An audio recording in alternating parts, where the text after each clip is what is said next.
Today I'm going to talk about making up the lace angels.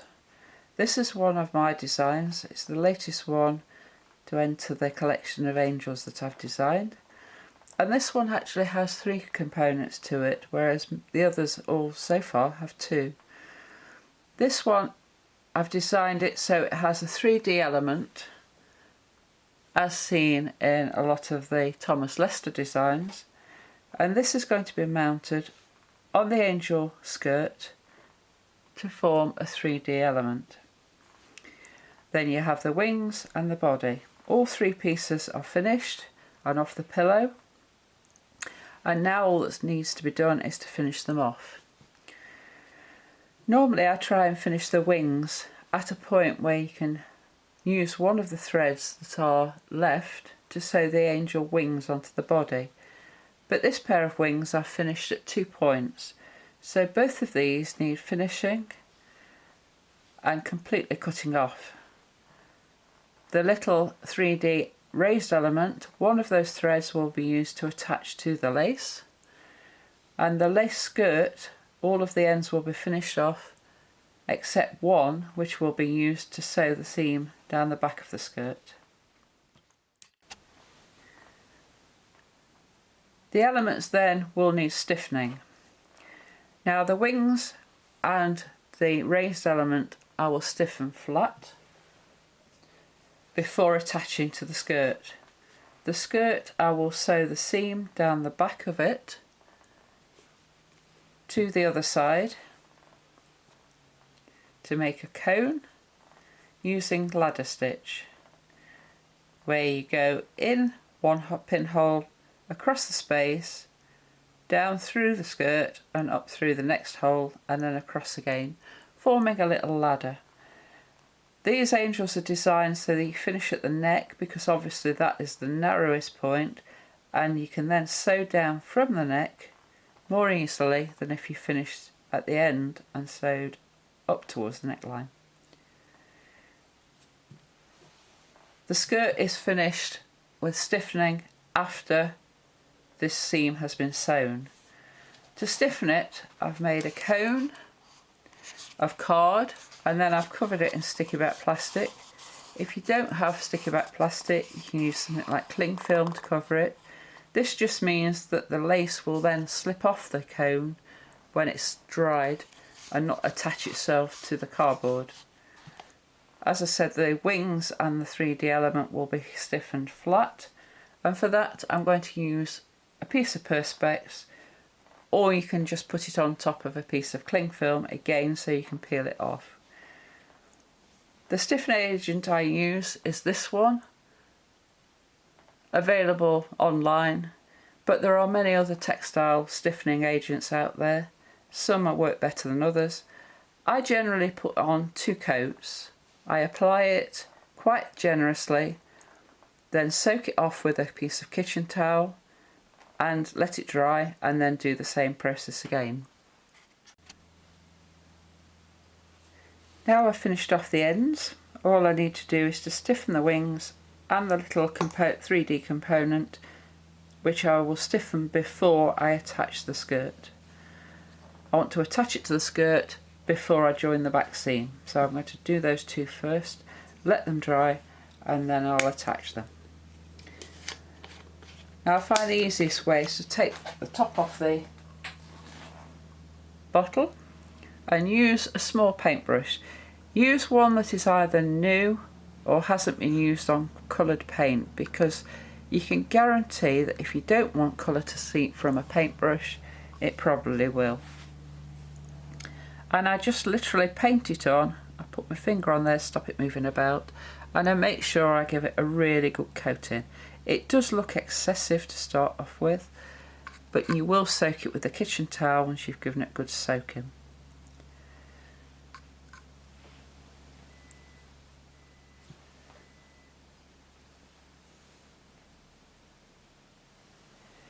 You do get a little bit sticky here.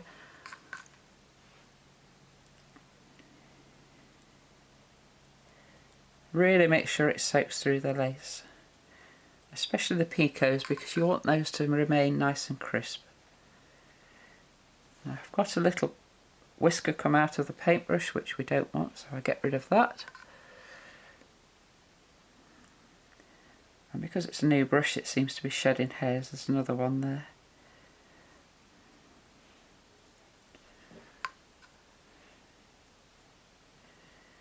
Probably a cheaper nylon brush would do the job better without shedding. Keep an eye out for these stray bristles though, we don't want those in the lace. They end up looking like pet hairs. You can go over them, pick them off with a pin once you've soaked it. There's a couple in there I need to fetch out.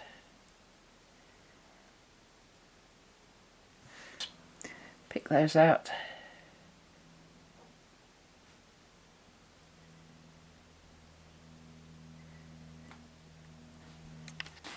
Once you've checked you've not got any more hairs in there and you've checked that it's nicely soaked, I missed a bit there.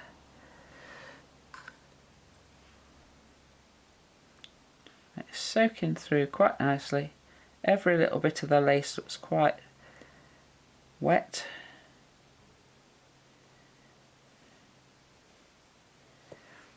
Seems to really soak in, particularly at the edges. So make sure you've got all the picots.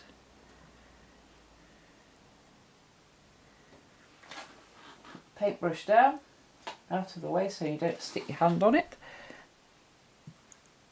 And then get the piece of paper towel, just flip it onto it. You can take it off and just sandwich it and press hard just to smooth the excess glue off. And at this point you can also wipe it off the tile if you do it on a tile, piece of Perspex. We don't want the excess glue leaving on there. Then once that's done, pop it back on the tile, piece of Perspex to dry. And if it still looks a bit wet, just give it another soak and dab over. The glue that has actually soaked into the lace is what's going to make it stiff.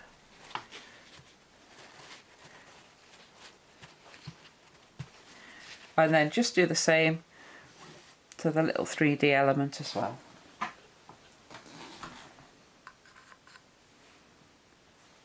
This you obviously have to hold because it jumps about a bit. If you hold the end that you've left for attaching, that makes it a little bit easier. Try not to get too much glue on the end because you want that to still be nice and flexible. You're doing the sewing in afterwards. Again, take it off there, dab it on the kitchen towel, squeeze it all out, or the excess out, and clean the space where it's going to sit. And then just leave it to dry. Now I would do 2 layers of this, so I'm not going to film the second layer, the second coating. It's just the same process to do it.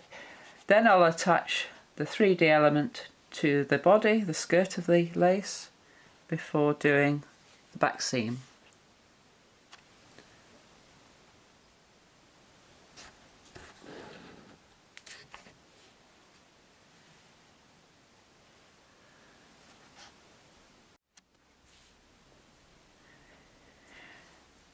The 3D element is now stiffened and dried, and it's going to attach on top of this flower in that position to give you a 3D element to the lace. I've got one thread left attached, which I'm going to use to sew it in place.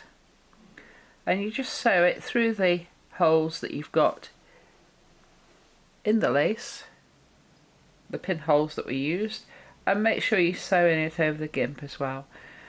The pattern is deliberately slightly bigger so that when you sew it in place it is raised on the surface.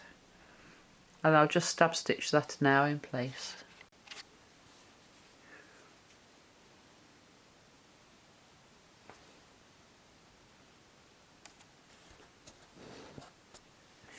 The 3D element's now stitched into place.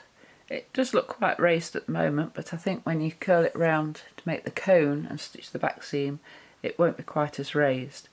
One thing to check when you are sewing this on is that you've sewn it onto the right side if you've done this little raised and rolled elements on the crossings. Obviously you don't want the work that you've put into the lace with the raised and rolled tallies going to waste. Now to stitch the back seam with the ladder stitch as I described before. That's the back seam now done. It looks like a little tiny ladder. I'll get it into focus. Nice neat seam up the back of the skirt. That's the effect of the ladder stitch. It gives you this flat seam. I'm now going to pop it onto the cone that I made earlier. I'm ready for stiffening. And you can now get the effect of the lace and how it's going to look. One thing I did consider with this angel, because it is a very fine thread and a very fine angel, I may even put an underskirt on it, which will give you the effect this has here. I'm now going to stiffen the lace in the same way I did the wings, but being on the cone I can actually hold it to work on. Again, I'm going to really soak it, and this just takes a minute to do. Once you've got a little bit of the stiffening on, it sticks to the sticky back plastic, doesn't move about quite so much.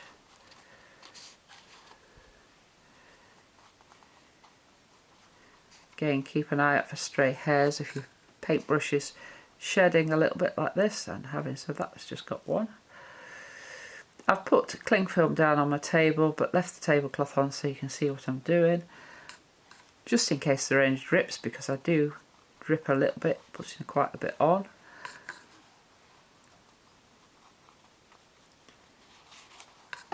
And again, I'll soak the excess off with the kitchen towel once it's all done.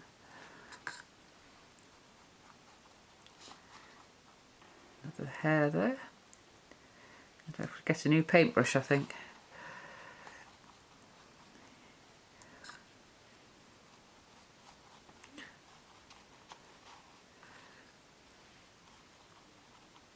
You probably take as much off with a kitchen towel as you actually leave on the lace, but it seems to have a bigger effect than putting less on and letting it stiffen.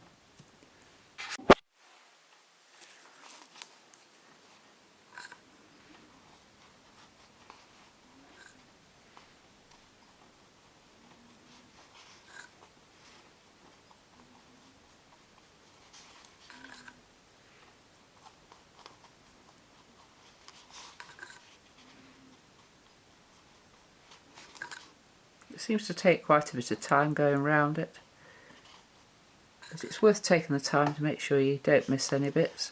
And again, I would give this 2 coats. Some people don't want it stiffening quite as much, and that's fine, but my angels travel the country when I do fairs in normal times, and they've got to be substantial enough to stand the travelling. Now you see now that this secondary piece here has actually gone down quite close to the lace. It might just be worth lifting it up with your paintbrush end and making sure it's 3-dimensional, because it is going to stiffen it quite a bit. Just lifting it off there while you're stiffening it.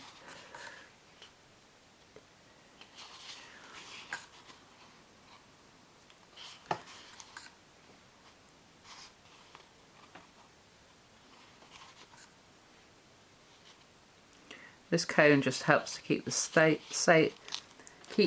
shape of the angel. When it's wet, obviously it's more prone to going out of shape.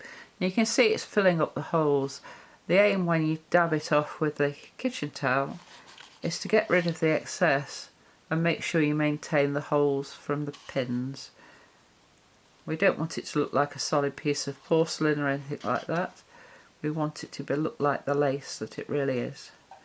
So I've done enough on there now. I'll just get the kitchen towel. And initially I just put it round it and gently squeeze it to squeeze the excess off. And I'll also slip it off the cone and wipe the cone before putting it back on and leaving it to dry.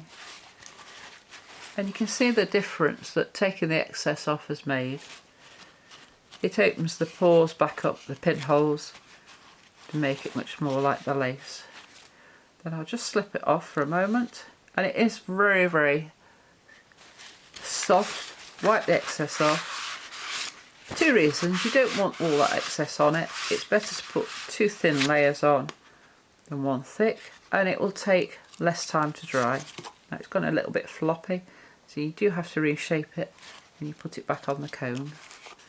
And the cone keeps the shape nice to allow it to dry. The angel has now dried. It's quite nice and stiff. It will stand up on its own. It's looking quite neat. And the wings have now dried as well. So the only thing left to do now to assemble it is to actually stitch that to the back of the angel. And you just need to take a little bit of time, make sure you're getting the flower central and the wings at a nice position. It is quite tricky to get your fingers up the back there, so a little time is needed. Make sure it's on that back central seam to get them lined up. So I'll stitch those off camera so that I can actually get close enough to see it, and I'll let you see it in a moment when it's done. The only other thing to remember is make sure you get the raised and rolled tallies on the right side. We don't want them facing into facing to the back. We want them facing forward so that you see them from the hanging position. And then the only thing left to finish it off will be to add the head, which I'll also show you in a moment. The only thing left to do now, I've attached the wings, is to put the head in place. I've picked a head that I think complements the design quite nicely. And we've just got to attach the head. I did show you this in a previous video, but I'm going to go through it again. The wings are just attached on the back, and it does stand up quite nicely now. So for this we need a pair of round nose pliers, a pair of wire cutters, and ideally a flat nose pliers as well, because that just makes it easier to do the process. We need some wire. Now on the last video I used wire that I didn't actually know what the thickness was. I thought it was around about 0.8 millimeters, but I think it was actually probably 0.7. So I've bought some 0.8 this time, and we're going to use this for the head today. We cut a length of wire, probably around 12 centimeters, and we cut a little bit more generous rather than being mean on it. Just straighten it out, get rid of any kinks in it. And we start off, let me move the angel out the way so I can see it better. We make a little tiny loop, put the pliers on the end of it, and start making a little circle. Once you've got it round in a circle, we then take the flat nose pliers and we're going to make a little spiral, a flat spiral, which will sit underneath the bead. Yes, this is definitely more stronger wire than the one I used last time, so you do have to be a little bit careful bending it. It's definitely thicker. We can see with this that it is quite a bit thicker, and I've only gone around it twice. The last one I went round 3 times to get a nice flat spiral. Once you've got the flat spiral, we then put a bend in it to right angles, and this is what the bottom bead is going to sit on. We've picked a bead that is smaller, the hole is smaller than the bead, so that the skirt will actually sit on this bead. We've put the bead on the wire so that you can see that is sat on that little flat disc we've just created, and then put it up through the skirt into the neckline, and the angel should hang on that quite nicely. Now, last time I talked about it needing a tiny seed bead in the neck. I'm going to try it this time with one of these. It is just a very small bead, just to space the head off. And we can see on this one that it may be better with it. Because the size of the hole and the size of the bead used, the bead is sitting down from the neckline a little bit, and it may give a better impression of the head in place. Let's have a look. That just means the head is sitting away from the lace just that little bit further. And I think in this case, it probably does look better with it. So we'll try it. So we now get back to your pliers, and we're just going to create a little bit of space, which we're going to wrap round. Put your pliers on about halfway along them and put a right angled bend in. Then we'll take those out, and again last time I used a piece of dowel, which I think again was a little bit big, so I'm going to use the paintbrush this time. But because this wire is thicker, it is more difficult to bend it, so I'm going to take the time, just bend a loop around the paintbrush. Now you can do it around a pencil, it depends what size loop you really want. That's quite a nice size loop to hang on the tree. Take my flat nose pliers, just straighten the loop up a little bit, and then I'm going to bend the end around that little space created. The angel wings are bending back, she's trying to fly already.